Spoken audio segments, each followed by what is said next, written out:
네, 안녕하십니까. 옥상을 푸르게 팀의 발표자 한진영입니다.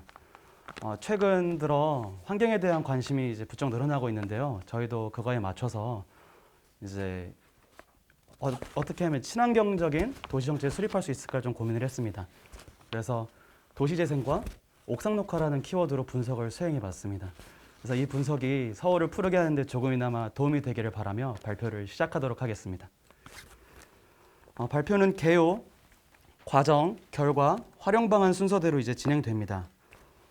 저희 팀은 이 분석을 통해서 이제 도시재생 지역 내에서 옥상 녹화 우선순위를 산출하고자 합니다. 더 나아가서 건물 유형에 맞춘 옥상 녹화 형태를 제안하고 정책적 시사점을 이제 발견하는 것으로 목표로 분석을 수행하였습니다. 흔히들 도시개발이라고 하면 허물고 다시 짓는 재개발이나 재건축을 떠올립니다. 하지만 도시재생구역은 고쳐서 다시 쓰는 도시를 지향합니다. 이제 난개발을 피하여 지역의 특색을 형성하고 원주민의 참여로 해당 지역의 정책을 수립하는 것이 도시재생 사업의 비전이라고 할 수 있습니다. 구체적인 사업 내용으로는 녹지 조성, 주차 공간 확보, 골목길 정비 등이 있으며 일반 근린형이 대표적인 도시재생 유형이라고 할 수 있습니다. 그런데 서울과 같은 도심을 개발할 때 고려해야 되는 요인이 몇 가지 있습니다. 그중 대표적인 것이 열섬 현상입니다. 건물의 밀집화, 고층화, 그리고 아스팔트 도로의 확장으로 서울의 열섬 현상은 점차 심화되어 왔습니다. 최근에는 기후변화 문제까지 화제가 되어 열섬 현상 해소의 필요성이 점차 대두되고 있습니다. 이러한 열섬 현상에 대한 해결책으로는 옥상 녹화가 주목을 받고 있습니다. 도심에서 효과적으로 공간을 활용하여 녹지를 확보할 수 있기 때문입니다. 서울시에서도 옥상 녹화에 주목하여 재정 지원을 늘리고 있고 이 재정을 통한 옥상 녹화를 추진하고 있는 중입니다. 옥상 녹화의 기대 효과로는 도시 열섬화 감소, 에너지 절약, 유수 유출량 감소, 공기 정화, 공간 활용 등이 있습니다. 이 중에서 저희는 도시 열섬화 감소에 초점을 맞추고 전체적인 분석을 수행하였습니다. 앞서 살펴본 바와 같이 옥상 녹화는 난개발 없이 열섬 현상을 해소한다는 측면에서 도시재생의 취지에 부합하는 사업입니다. 하지만 현실적으로 예산과 행정력은 제한되어 있습니다. 때문에 효율적인 예산 집행이 정책 추진의 관건이라고 할 수 있습니다. 그래서 저희는 50m 단위의 공간 분석으로 옥상 녹화 최적 입지 우선순위를 산출하고자 합니다. 그리고 구역 맞춤형 녹화 유형을 제안하여 각 구역의 개성을 살리는 방안을 제안하고자 합니다. 사용한 데이터는 크게 속성과 범위로 나눌 수 있습니다. 도시 재생 지역이라는 공간적 범위 안에서 건물, 온도, 인구라는 속성을 활용하여 분석을 진행하였습니다. 그리고 1년의 분석 과정을 거쳐서 옥상 녹화 우선순위 산출과 맞춤형 유형 제안이라는 결론에 이르렀습니다. 우선 가장 먼저 다룬 데이터는 온도 데이터입니다. 여름철 지표면 온도는 랜셋 8호의 데이터를 활용하여 산출하였습니다. 그리고 우측의 전처리 과정은 공간 분석 툴인 QGIS를 사용하여 활용하여 산출하였습니다. 그리고 도시재생 지역의 지표면 온도를 100제곱미터 단위로 분석한 결과 사당 4동은 대체로 시원하다는 것을 알 수 있었습니다. 이는 까치산 근린공원이 사당 4동 면적의 30%가량을 차지하고 있고 이 커다란 녹지가 지표면 온도에 영향을 끼쳤기 때문이라고 보여집니다. 이미 시원한 사당 4동은 옥상 녹화를 통한 열섬 현상 해소라는 분석 취지에 맞지 않아 분석에서 제외하였습니다. 다음으로는 건물 데이터입니다. 건축 면적, 즉 1층 바닥 면적과 옥상 면적은 차이가 있습니다.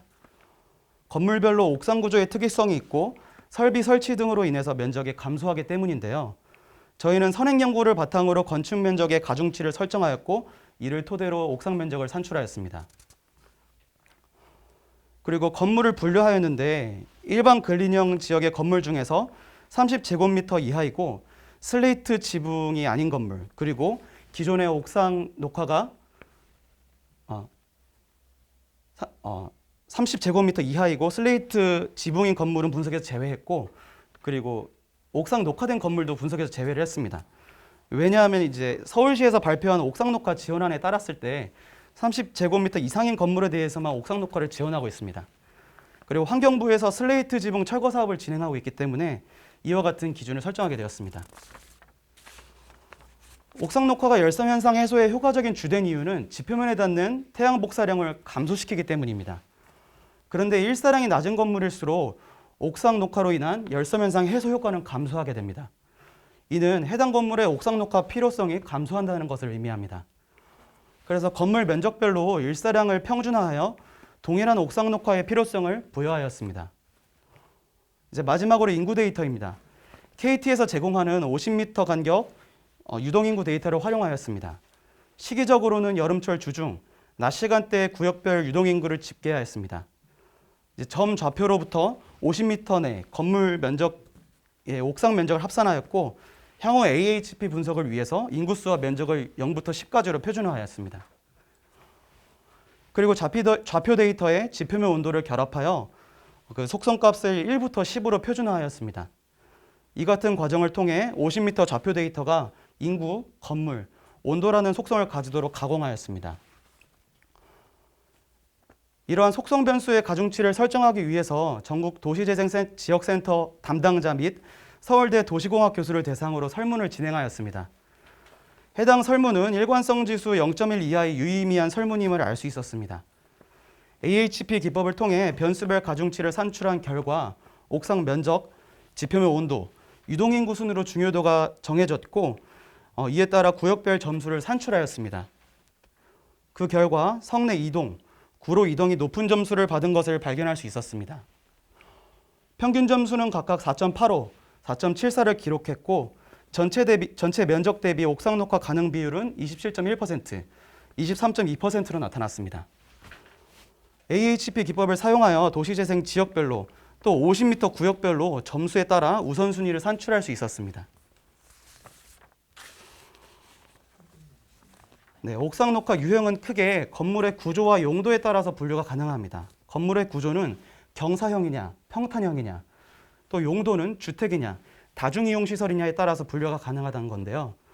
우선 경사면의 옥상인 경우 안전 등의 문제로 접근이 어려워 최소한의 관리가 이상적이라고 할 수 있습니다. 때문에 척박한 환경에서도 생존력이 강한 셋업류 식재 중심의 옥상 녹화가 적합하다고 할 수 있습니다. 다음으로 평탄형 주택의 옥상인데요. 거주민 중심의 공간 활용을 중점적으로 고려하여 옥상 텃밭 위주가 적합하다고 할 수 있습니다. 그리고 평탄형 중에서 교회, 학교, 병원과 같은 다중이용 시설은 정원, 상책로 형태의 옥상 녹화가 적합하다고 할 수 있습니다. 이 외에도 건물의 특성을 살린 다양한 형태의 옥상 녹화가 진행되고 있습니다. 특히 둔촌고의 경우 생물 서식 환경을 조성하여 생태계 체험 및 복원의 옥상 공간을 활용하고 있습니다. 이제 저희는 여러 활용 사례를 찾아보면서 옥상 녹화는 열섬 현상 해소라는 기능적인 측면뿐만 아니라 교육, 휴게 공간 확보, 도심 생태계 복원 등 여러 면에서 어떤 건물이나 지역의 특성을 형성하는 데 일조하고 있음을 발견할 수 있었습니다. 정책적 시사점과 분석 한계점을 다음과 같이 정리해 보았습니다. 이 중에서 저희가 향후 분석의 보완점으로 주목하는 부분은 이제 3번 옥상 녹화의 경제성을 평가하는 부분입니다. 저희는 이제 기술적인 역량의 한계로 경제성 평가는 수행하지 못했는데 이 분석을 토대로 구역별로 이제 경제성 평가를 하고 이에 대한 정보를 제공하여 주민들의 참여를 독려한다면 정책 실현 가능성을 높일 수 있을 것으로 생각합니다. 저희는 이 분석을 위해서 6건의 연구자료와 1건의 정책안, 그리고 9건의 공공 데이터를 활용하였으며 6개의 분석 툴을 사용해 분석을 수행하였습니다. 푸르른 옥상과 함께 조금 더 시원한 여름을 맞이하게 되기를 기원하며 발표를 마치도록 하겠습니다. 감사합니다. 네.